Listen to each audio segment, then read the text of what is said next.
आज मैं आपके साथ बात करूंगी कि शुगर के मरीज़ अपनी डेली रूटीन में किन चीज़ों का इस्तेमाल करें और किन चीज़ों के इस्तेमाल से परहेज़ करें ताकि उनकी शुगर बिल्कुल नॉर्मल रेंजेस में रहे, ज़्यादा बढ़ने की तरफ ना जाए।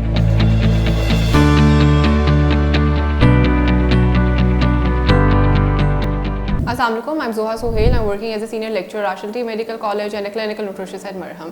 आज मैं आपके साथ बात करूंगी कि शुगर के मरीज़ अपनी डेली रूटीन में किन चीज़ों का इस्तेमाल करें और किन चीज़ों के इस्तेमाल से परहेज़ करें ताकि उनकी शुगर बिल्कुल नॉर्मल रेंजेस में रहे, ज़्यादा बढ़ने की तरफ ना जाए।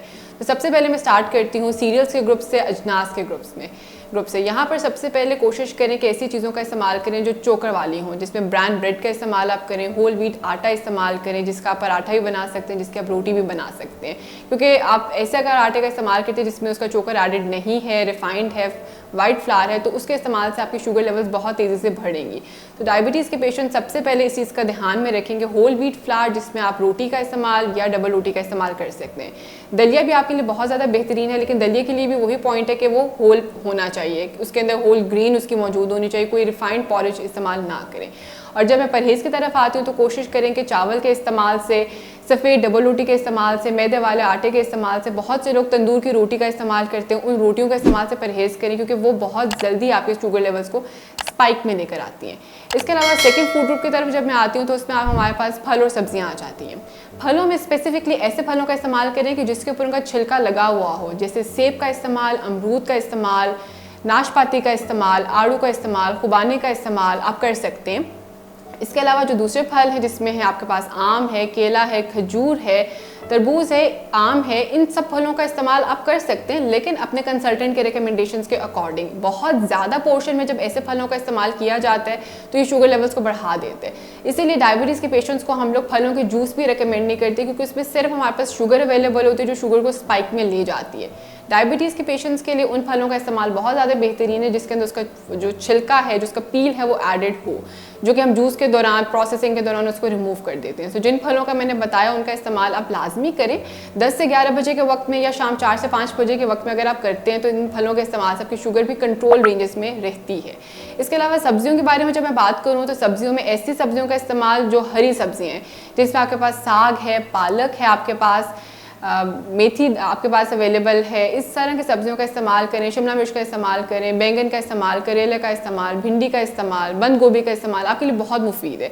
लेकिन ऐसी सब्जियां जो ज़मीन के नीचे ग्रो होती है जिसमें आपके पास शलजम है, शकरकंदी है, आलू है, इस तरह की सब्जियों के इस्तेमाल से परहेज़ करें क्योंकि ये नॉन स्टार्च वेजिटेबल्स होती हैं, इसमें हमारे पास बहुत ज़्यादा स्टार्च अवेलेबल होता है। इसके अलावा जब हम थर्ड फूड ग्रुप की तरफ आते हैं वो हमारे पास दूध या दूध से बनी हुई अशिया का ग्रुप है। शुगर के पेशेंट्स के लिए दूध बहुत ज़्यादा बेनिफिशियल है। रात सोने से पहले उनको 1 गिलास दूध का अगर इस्तेमाल करते हैं तो इसके इस्तेमाल से सुबह के टाइम उनके fasting blood sugar levels normal ranges की तरफ आना शुरू हो जाते हैं। लेकिन दूध में इंपॉर्टेंट ये है कि ऐसे दूध का इस्तेमाल करें जो लो फैट हो, जो स्किम मिल्क हो, जिसमें उसकी बलाई, उसकी क्रीम रिमूव हो जाती है। क्योंकि जब शुगर के पेशेंट्स होल मिल्क का इस्तेमाल करते हैं जिसमें उसके फैट्स एडेड हैं तो वो उनकी बॉडी में जाके सही काम नहीं कर पाते। तो आपको अपनी डेली रूटीन के अंदर ऐसे दूध का इस्तेमाल करना चाहिए जो होल मिल्क ना हो, जो लो फैट हो, जो स्किम मिल्क हो। कोशिश करें कि घर में आप उसको लो फैट बना सकते हैं। फ्रेश दूध जो आपके घर में आ रहा है आप उसको 2 से 3 मरतबा बॉयल दें और उसके ऊपर जो क्रीम 2 से 3 मरतबा आ रही है उसको रिमूव करके उसको फिर स्टोर करें तो ये आपके पास बिल्कुल जैसा मार्केट में लो फैट मिल्क हमारे पास अवेलेबल है सेम उसी तरह के कॉम्पोजिशन में हमारे पास आ जाता है। इसी दूध की कोशिश करें लस्सी बनाएं, इसी दूध से दही बनाएं, इसी दूध से पनीर बनाएं क्योंकि लो फैट मिल्क डायबिटीज़ के पेशेंट्स के लिए बहुत ज़्यादा मुफीद है। अब इसकी कंजम्पशन किस किस वक्त में करनी है, रात का वक्त इनके लिए बहुत ज़्यादा बेनिफिशियल है। इसके अलावा सुबह के टाइम के ऊपर भी करें लेकिन अपने कंसल्टेंट की रिकमेंडेशंस के अकॉर्डिंग करें क्योंकि किसी भी चीज़ की ज़्यादती या नुकसान बहुत से लोगों के लिए मसले का बाइस बन सकता है। इसके अलावा जब मैं गोश्त या गोश्त से बनी हुई अशिया की तरफ आती हूँ तो ऐसे गोश्त के इस्तेमाल से आपने परहेज़ करना है जिसमें चिकनाई एडेड है। जिस तरह के हमारे पास रेड मीट है जिसमें मटन है, बीफ है, ये ऐसे गोश्त हैं जिसमें चिकनाई का कंटेंट बहुत ज़्यादा है। आप कभी मीट का पीस देखें उसके दरमियान में आपको फैट की लेयरिंग जिसको हम चर्बी भी अक्सर कह रहे होते हैं वो आपको नज़र आ रही होती है, जबकि चिकन में या मछली में हमारे पास जितना फैट है वो इतना अवेलेबल नहीं होता। तो डायबिटीज़ के पेशेंट्स रेड मीट के इस्तेमाल से परहेज़ करें और जो वाइट मीट है जिसमें हमारे पास चिकन है, मछली है, उसका इस्तेमाल ज़्यादा बढ़ाएं।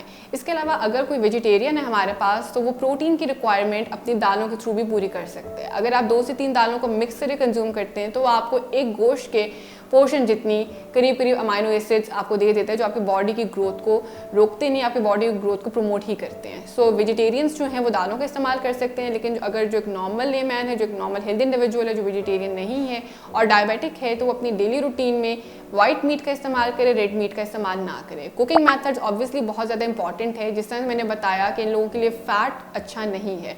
सो अगर आप इन चीज़ों को बहुत ज़्यादा ऑयल के अंदर बना लेते हैं तो तब भी आपके लिए बहुत ज़्यादा मुज़र है। इसके अलावा जब मैं लास्ट के ऊपर अपने चिकनाई वाले ग्रुप की तरफ आती हूँ तो डायबिटीज़ के पेशेंट्स के लिए देसी घी मुफीद नहीं है।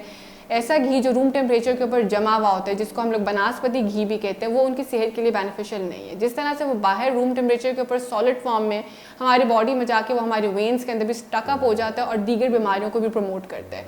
तो डायबिटीज़ के पेशेंट्स कोशिश करें कि इन घी से परहेज़ करें और कैनोला ऑयल का इस्तेमाल, सरसों के तेल का इस्तेमाल, नारियल के तेल का इस्तेमाल या जैतून के तेल का इस्तेमाल अपनी डेली रूटीन में शामिल करें ताकि वो किसी भी डेट्रीमेंटल इफेक्ट की तरफ जाने से बच सकें। इसके अलावा अगर मैं फैट्स के ग्रुप की बात कर रही हूँ तो इसमें अखरोट का इस्तेमाल भी डायबिटीज़ के पेशेंट्स कर सकते हैं, बादाम का इस्तेमाल भी कर सकते हैं, लेकिन क्वांटिटी, पोर्शन साइज़ आपकी शुगर लेवल्स को देख के रिकमेंड किए जाते हैं। सो उसके लिए अपने कंसल्टेंट की रिकमेंडेशंस के अकॉर्डिंग जाएँ ताकि आपके ब्लड शुगर लेवल्स ख़राब ना हो सकें। लेकिन इन सारी चीज़ों को फॉलो करने के साथ साथ अपने शुगर लेवल्स को रेगुलरली मॉनिटर करते रहना है ताकि अगर कहीं पे कोई इरेगुलरिटी आ रही है, आपकी शुगर में कोई ख़राबी आ रही है तो आप उसको फ़ौरन से चेक कर सकें और अपने मॉलिज के साथ कंसल्टेशन कर सकें।